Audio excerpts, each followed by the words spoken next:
Baik, kita mulai ya rekan-rekan.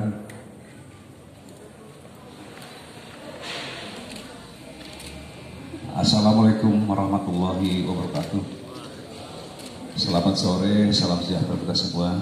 Yang saya hormati para pejabat utama di sini hadir Pak Dirjen Narkoba, Pak Kabid Humas dan Kapolres Tangerang Kota, serta rekan-rekan media sekalian. Baik, pada kesempatan ini saya akan merilis terkait pengungkapan kasus narkotika jenis ganja seberat 200 kg ya, atau bisa dikatakan 2 ton, 200 kg hasil pengungkapan Satuan Narkoba Polres Metro Tangerang Kota. Jadi ya, sebagaimana kita ketahui bahwa memang akhir-akhir ini peredaran narkoba khususnya di wilayah hukum Polda Metro Jaya ini cukup tinggi ya. Cukup tinggi, berbagai pengungkapan sudah kita lakukan, baik itu jenis sabu-sabu, kemudian juga jenis ganja ya, narkotika jenis sabu-sabu pun jenis ganja. Tetapi rupanya mereka pun tidak berhenti sampai di situ. Jelas dari awal untuk Polda Metro Jaya saya sudah berkomitmen untuk zero narkoba khususnya untuk di wilayah hukum Polda Metro Jaya. Ini terus kita lakukan dengan selalu melakukan upaya-upaya dalam rangka untuk pengungkapan kelompok-kelompok jaringan-jaringan narkoba ini. Bila perlu sampai ke akar-akarnya. Jakarta harus jauh narkoba. Makanya dalam ini kita akan terus memaksimalkan. Terkait dengan pengungkapan 200 kg ganja, jadi di belakang ada 2 orang tersangka. Kemudian untuk tempat kejadian, jadi mereka kita untuk TKP ya di SPBU Cideng Gambir, Jakarta Pusat. Kemudian yang kedua ada di depan KFC Cikini, Jalan Cilosari, Kecamatan Menteng, Jakarta Pusat.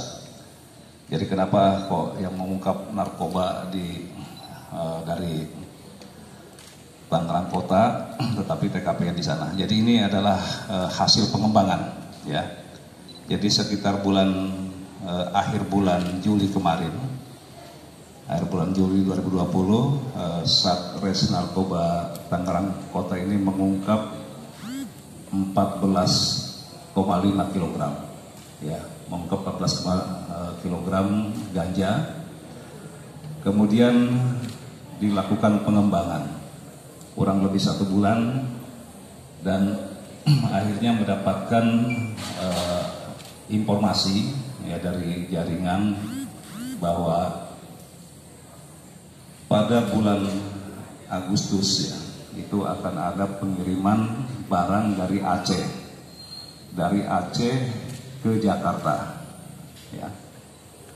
Mereka di sini menggunakan jasa pengiriman kargo dengan ya, dari Aceh ke Jakarta melalui jasa pengiriman kargo. Pengiriman akan dari Aceh ke daerah Tanah Abang, Jakarta Pusat. Nah, mendasari itulah kemudian tim bergerak kembali mengikuti pergerakan ini, dan pada tanggal 30 Agustus memang ada pengiriman dan rencananya akan diambil oleh para pelaku ini, yaitu pada hari Senin tanggal 31 Agustus 2020. Jadi sesuai informasi yang hasil koordinasi juga dengan ini ya, jasa pengiriman, tidak perlu saya sebutkan.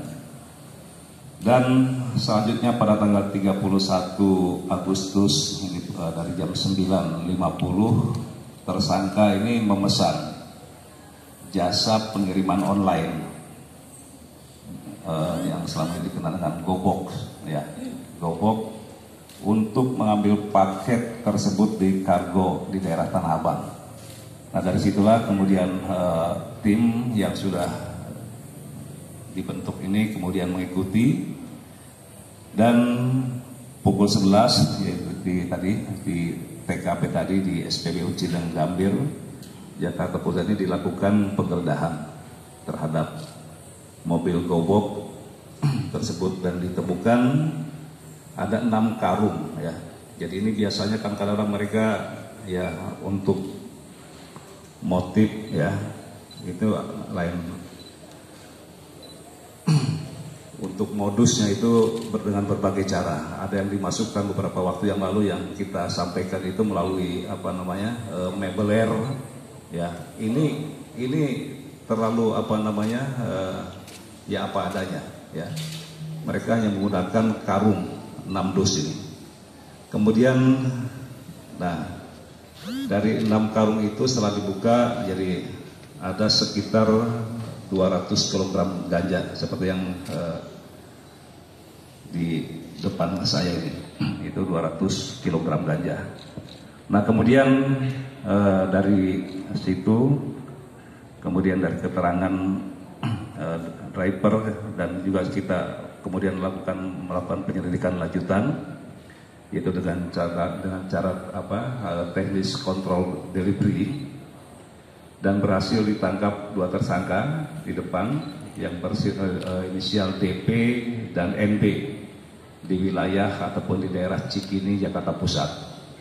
Jadi ini kedua orang inilah yang selama ini dia barang itu akan dikirim ke kediaman yang bersangkutan, dan mereka memang bertugas untuk mengawasi pergerakan daripada gobok tersebut.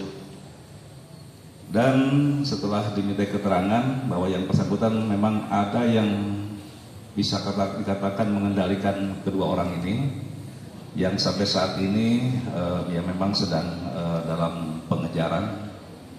Yang bersangkutan masih status DPO, belum terungkap, yaitu atas nama saudara CK ya, saudara CK sampai saat ini dalam pengejaran kami.